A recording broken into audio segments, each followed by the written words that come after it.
Welcome to the Sooners 360 Recruiting Podcast, a podcast for OU recruiting fans by Sooners 360. Each week we catch you up on the latest in OU recruiting news and provide opinions and evaluations on all things OU football recruiting. I'm Chris Mason, lead recruiting analyst for Sooners 360. This podcast is now sponsored by Sooners 360 on Patreon. To support this podcast, please go to patreon.com/Sooners360817 and click subscribe. It's only $2 a month, and there's also a free trial option, and I'm posting all of my recruiting content on the Patreon site. The link will also be in the show notes. Finally, this podcast is now part of the Believe podcast family. Every team, every topic, everywhere. This is episode 100. Thanks, everyone, for staying with us through 100 episodes. This titled, The Sooners Lose a Commit and Keep a Commit. So, as always, we jump right into the latest recruiting news about commitments and decommitments, unfortunately. So, we're going to talk about 2025 starting off, and then we'll get to some notes about some visitors for the Tulane game and a big new offer that OU made. So 2025 recruiting news. So I had hoped last week that Elijah Mendez might forestall his Auburn commitment long enough for OU to maybe convince him to visit for the Tennessee game. And on Saturday, that didn't happen. He verbaled to Auburn as projected by most folks. Obviously, Auburn is on an NIL roll that's moved them up to top 5 in the country, recruiting class-wise. They're wreaking havoc in 2025 and 2026, throwing NIL money around at levels probably not seen since Texas A&M first invented this NIL recruiting incentives back in the 22 class. Along with Christian Jones committing to Nebraska, this really resets OU linebacking recruiting to zero. OU needs another high school linebacker in this class, in my opinion, to go with Marcus James. If you've seen Marcus in some footage, you know he's a big kid. I'm slightly afraid he might outgrow linebacker and move to defensive end. So OU needs another high school linebacker in this class. I know folks say, why don't you just add portal players? And what we're seeing at offensive line this year, where you didn't sign players in 22 and 21 or undersigned, you don't want to repeat that at other positions. We don't want to go through that again at other positions. It's okay to pick up a portal player every once in a while to fill either from an injury or for an early NFL entry, but you want to keep signing high school classes after high school classes to establish, a base of talent. Now, they only signed one linebacker last year in James Nesta, and they're only got one linebacker this year. You can't. OU plays two linebackers almost all the time, plus with some cheetah linebacker stuff going on as well. OU needs to sign two high school linebackers in this class.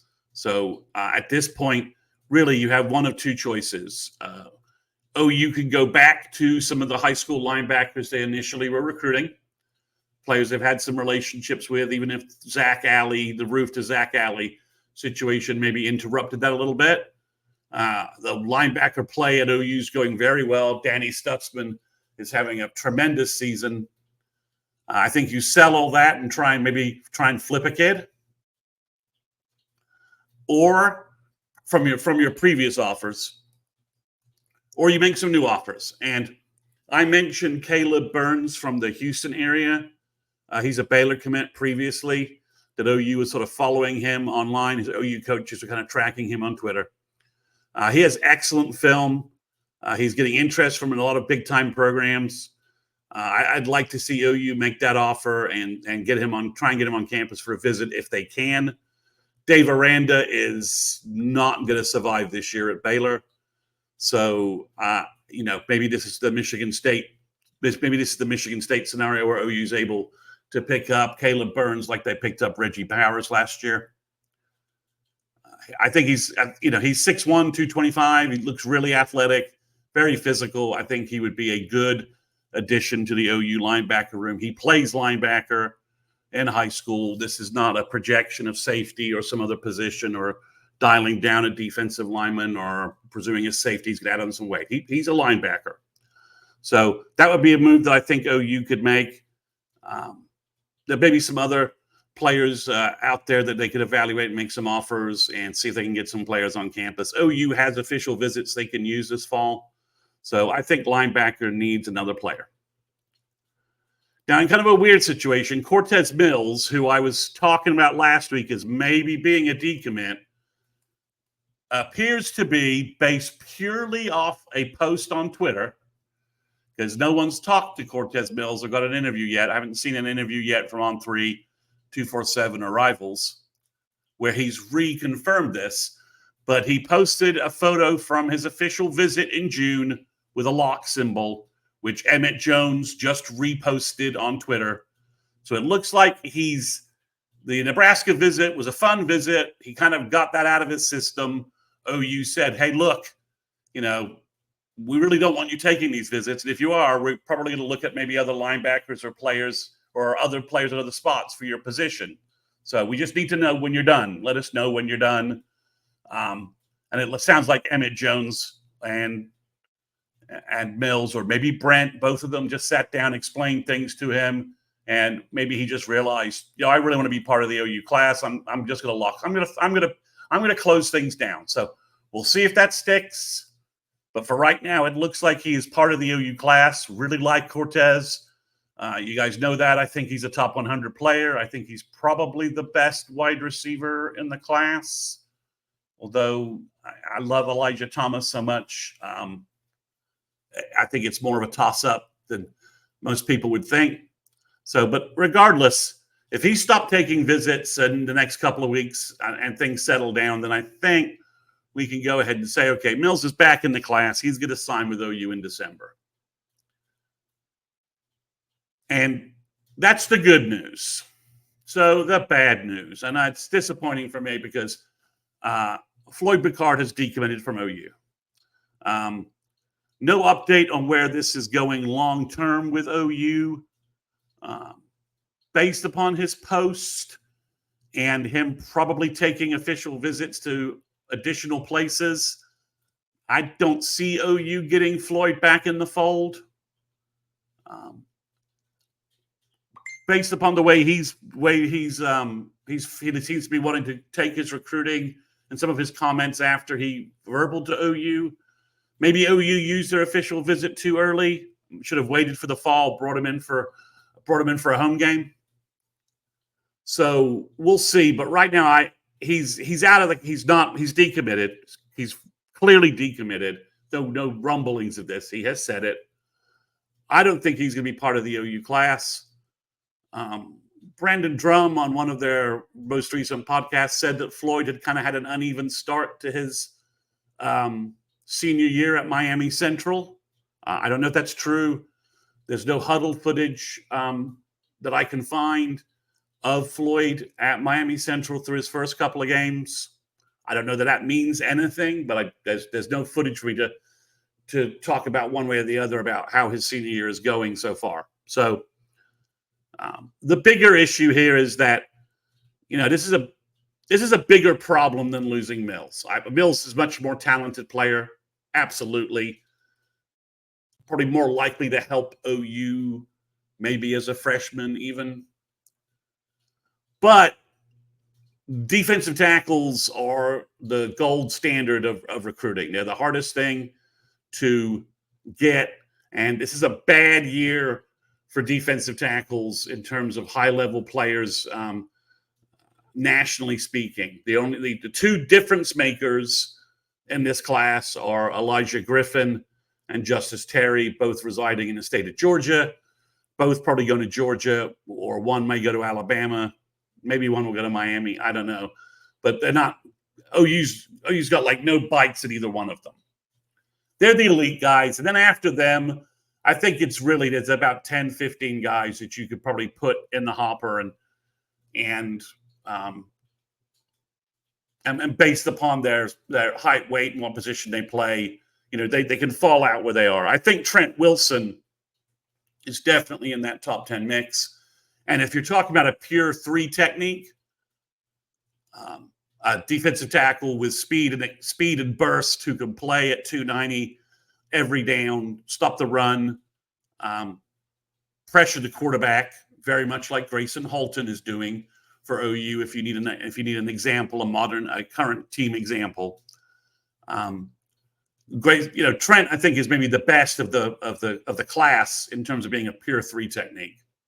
But in terms of a bigger defensive tackle, it's Malik Autry, the Auburn verbal from Alabama. I think he's the best kid. And then there's about, I think, 5 or 6, 7 kids after that. But none of them are in Texas, and none of them are anywhere else in OU sort of recruiting region. So replacing Floyd is a problematic situation. Now, some people will talk about Xavier Yucapono at Denton Guyer. I just watched his senior year film. He's put on weight. He's gotten bigger, but he's not quite as quick as he was. And I don't think he's really 6'3", 300. I think he's probably closer to like 6'1", 6'2", in that range. So he looks very similar to Kamori Moore on film. I don't know that he gives you anything different than what Kamori Moore provides. Now, Christian Evans, who verbaled to Virginia Tech and didn't visit OU, is a little bigger frame kid who could be a possibility. Virginia Tech is not exactly off to a good start. The ACC is not really off to a good start overall. Maybe, I know you did not burn their official visit with him, so maybe they could make a move there. I had mentioned a Georgia kid who from first year playing football from Cameroon on both the Patreon site and in the podcast. I believe his name is Joseph Mbatu. I mean, the M might be silent, so maybe just Joseph Batu. He's 6'6", 300. Athletic as all get out. Huge wingspan. Probably can play nose guard at 6'6", 6'5", 325. Obviously, he's raw as all get out, but that's someone who OU probably should consider. The guy I would like would be Josh Sharma, who verbal to Oregon but flipped to Texas, and he never visited OU, so I don't see him flipping away from Texas. Texas picked up a good defensive tackle, defensive end prospect in Myron Charles from Florida, poached him from FSU. So Texas has been adding defensive linemen. I don't see them losing any defensive linemen, although if you could get Sharma on campus, he would be a great fit. So what I'm really talking about is OU needs a Dejon Terry, Dominique Williams type player, 6'2", 6'3", 310, 315, athletic, can anchor the middle and be a bigger presence alongside Trent Wilson and complement Kamori Moore, who, I think is probably going to play football around 6'1", 300, very much like an Isaiah Coe type, I think with a higher ceiling. But you always want to sign defensive line talent. Now, I know people are saying, well, let's just go back to the portal again. We've been successful there. Yes, OU, though, in my opinion, has been a little lucky in terms of having Dejon Terry and Dominic Williams available. They weren't quite so successful year one finding players. And you really want to sign some high school guys so that you're stacking classes. I do think there's a good chance that OU is going to get more from Ashton Sanders and Marcus Strong than we had previously thought. Marcus Strong, who is easily over 300 pounds based upon his Temple game highlights.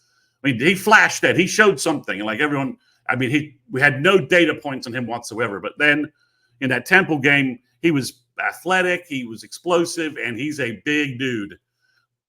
Long arms, big frame. So OU, if Ashton Sanders is probably, again, more of the 6'1", 295, 3 tech. He's been playing as well. Obviously, OU's got a good defensive line rotation right now that's doing well.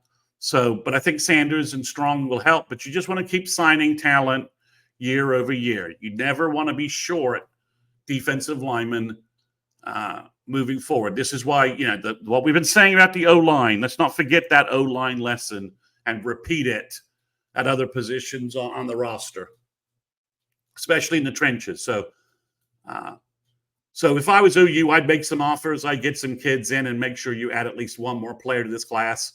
Ideally, a player with a little more size and length than Wilson or Kamori Moore. I think Kamori Moore, again, is going to be a very productive Sooner, nose guard, rotation piece for OU, but you want another player that maybe could give you a little more juice in the passing game, even if it's a project. We trust Todd Bates. We trust Todd Bates coaching. Dejon Terry's looking really good this year, his second year under Bates. Grayson Halton is doing really well. And so the freshmen and Dominic Williams hasn't been coached by Bates that long. Hard to give Bates too much credit there. Maybe if Dominic stays for another year next fall, Dominic's radically better, then we could say something like that. But overall, we know Bates can coach up and coach defensive tackles. Doesn't mean you don't snag a star defensive lineman if they hit the portal and they can help OU, but you always want to continue signing high school defensive line talent. You've lost one piece. You were going to take three. Go back, take this guy, find someone who can fill the spot. I do think OU needs another defensive end as well, even though C.J. Nixon is off to a very good start at defensive end. He looks physical. He's huge. He's rushing off the edge. His huddle film looks great. He looks like the top 100, top 50 talent athletically that he probably is. So, but I still would like to see, and Alex Shield Knight is having a good season. He's going to give OU, I don't know what his future position looks like, but he's going to contribute to OU in some way. I have no doubt about that. He's too good a player to do that. But you do want someone with a little more length and speed. The Toby Hastrup kid I referred to in a previous podcast is getting offers from everybody. If I was OU, I would get him an offer and get him on campus for the Tennessee game to add an additional 6'5", 240, twitchy wingspan guy. You just cannot have enough of these guys in the modern college game. So that's the 2025 update. OU made one big offer last week. They made a couple other offers. I'll get to them, but there's a 26 offer that's fascinating.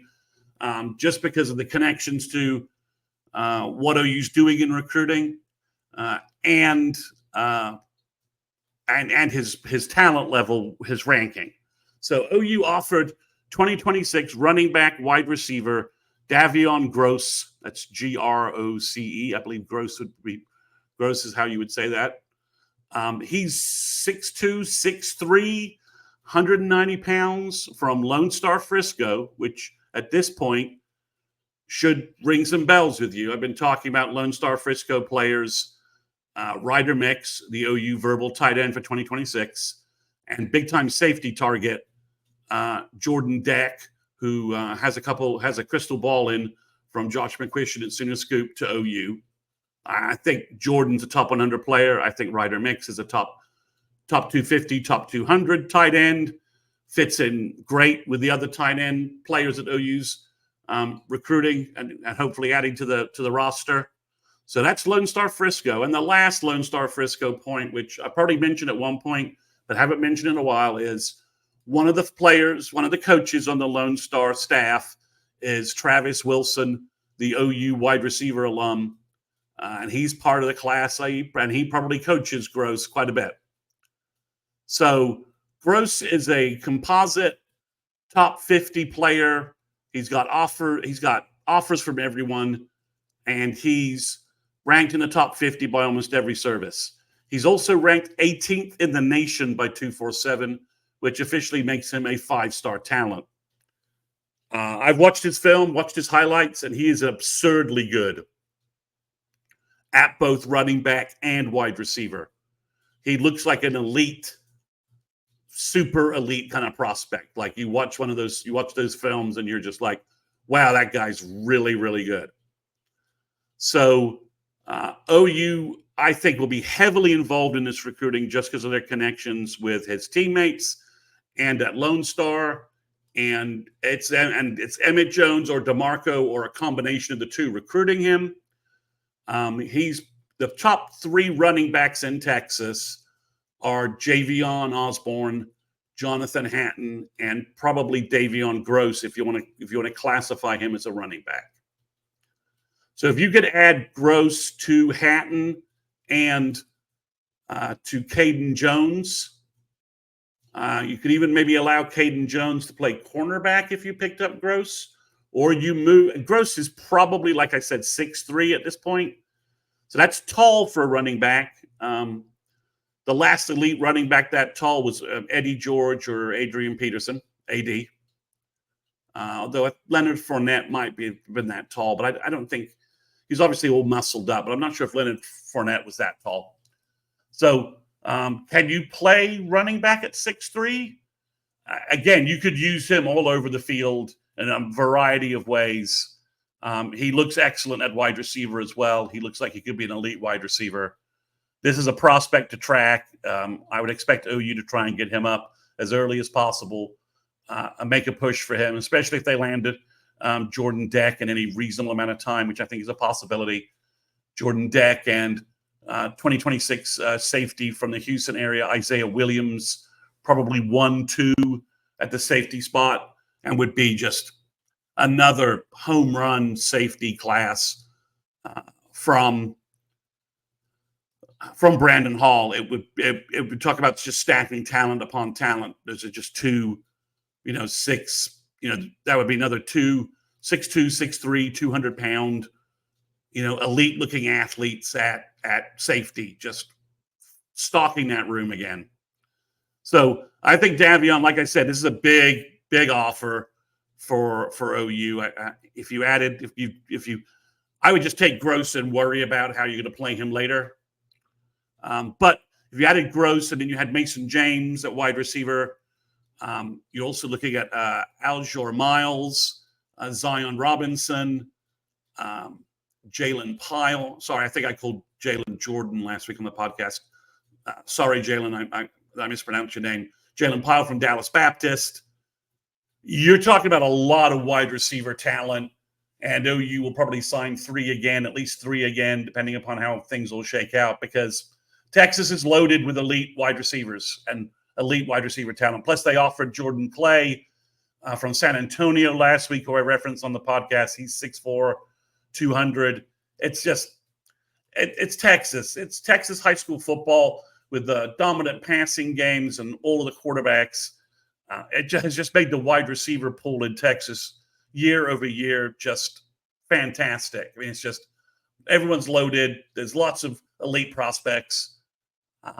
So we'll see what happens there. But I think it's definitely a offer to watch. Obviously, it's going to be fantastic competition for him. You're not going to be ranked the number 18th player in the nation by one recruiting service and not have everybody interested in him.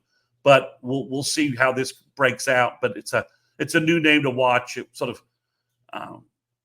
fell. I was sort of kind of confused as to why he didn't have an offer before. And I think maybe OU was just trying to figure out running back versus wide receiver. And since they already had Hatton and they were looking at Caden Jones, who again, Caden could play cornerback. That's not beyond the realm of possibility for him. He's having a good year at Jenks. It's off to a good start. He's playing well. Jenks kind of took it on the chin against Owasso, but Caden was doing all he could in that game to help Jenks. So, but Caden's got the frame, speed, and athleticism where he could also play corner. 6 foot, 180 pounds. He could trend really well to cornerback as well. So that would be interesting. And with the sort of expanding rosters situation, do you just can't ever have enough elite playmakers. So I don't think it's much of a problem. But it would be interesting. Gross and Hatton would be an unbelievable running back duo. And if you had Caden Jones as kind of a change of pace back, that would be a fantastic running back group if you can play Gross at running back, if you're just moving to wide receiver and just occasionally, giving the ball a little bit like the Falcons were using Cordell Patterson. Cordell Patterson was a wide receiver at Tennessee.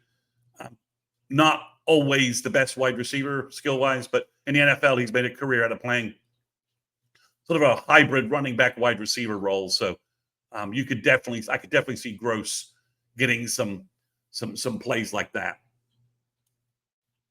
So the Tulane game, I talked about some visitors beforehand in last week's pod, but there's obviously been some visitors showed up late. They always do.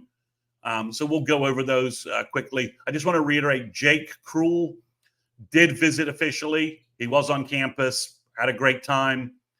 He would be probably the top target at edge rusher in the class, in my opinion. If you could get him and either along with Hunter Higgins and maybe KJ Ford, your defensive end room would be nicely restocked.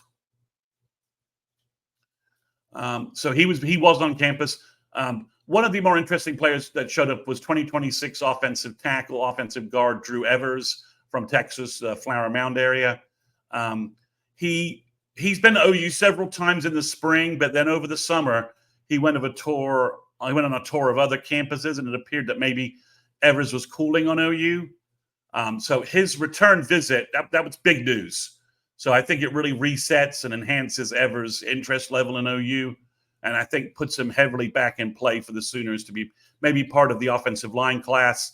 I do like the fact that he's kind of got some swing ability in terms of offensive tackle versus offensive guard. I think he's a right tackle. He can easily play right tackle in the college game.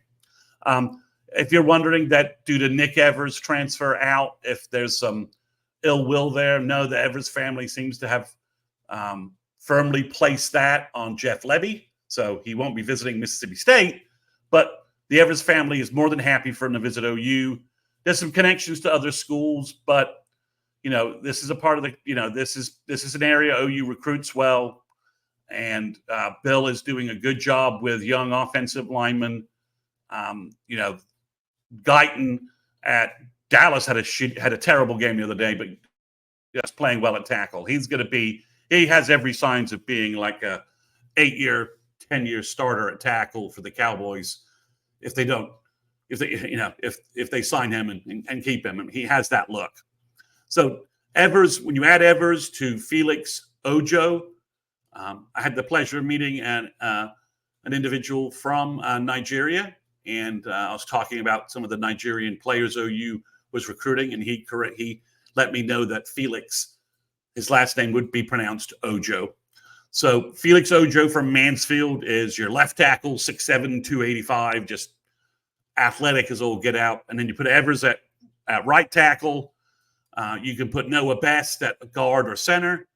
You can put Primus, my Twitter buddy Primus, at offensive guard or center at 6'4", 320. And then you can put Toa Katoa at the other guard spot at 6'3". Let's just say he'll play college football around 345 and call it that. And then that's athletic tackles, mauling guards, and a big center. So that's 5 guys right there. That's a realistic 5-player class on the offensive line for OU. And there's a bunch of other names that are also potentially in play. Then 2027 athlete, tight end from Houston, Jake Sneed, was on campus. Sneed's been to OU several times this year. He has an OU offer. I think he could be the top target at tight end for 2027. He's, like I said, he's already 6'5", 220. I mean, huge, long frame. And the limited film I found on him, because obviously he was a freshman last year, he's very athletic. He's got a massive frame. He could easily be 6'5", 250. And he could be your tight end in this class. That's very, very possible. And then a cornerback visited who also has an OU offer. It is Devontre Kirkland. He's a cornerback, 6 foot, 170 is what he's listing at. He's from Texas. Again, he's an OU offer. He was back on campus. He has excellent film at DB cornerback. He plays a little bit of safety, or at least he did in his freshman year film. He could easily be one of OU's top targets. at cornerback for 2027. And then OU did make an offer to a running back, a 2027 running back, Derek Martin from Louisville, Texas. He's 5'9", 170. His freshman films, actually, he's making plays all over the place. He had like a combined rushing and receiving, something like 20 touchdowns as a freshman. Just absurd stats. Really good speed. Could be a different style, running back to complement, Jonathan Hatton, Derek Blaylock, or any of the other backs that OU offers. He would be kind of a different change of pace back. Or he could be, a slot wide receiver, some two-back stuff, put him in the slot. He would be a menace out there. So an interesting offer. And at Louisville, a school that OU has had a lot of success in the past, it's an interesting offer to think about. Then the final player who I didn't mention in the previous podcast because I didn't know he was coming is Taj Overton, defensive tackle from Owasso, 6'3", 275, 2026 class. We've talked about Overton a number of times here. He's a huge target for OU. He's having a fantastic start to his junior year at Owasso. I think Overton is trending to have a top 100 ranking nationally when things shake out. And I'd like to think he's trending to OU. So this return visit, good news for OU. And he's 6'3", 275. That's what he's listing at. And he's a lean, a very athletic 275 looking. I mean, he can easily probably go 6'3", 290 and 295 and be just a powerful looking defensive tackle for the Sooners if he were to commit. I'm going to lay off Tennessee visitors and give you guys a pod on Thursday or Friday and talk about them then. So I just finally talk about some OU commits that are off to strong starts on their 2025 season. I'll mention two repeats from previously.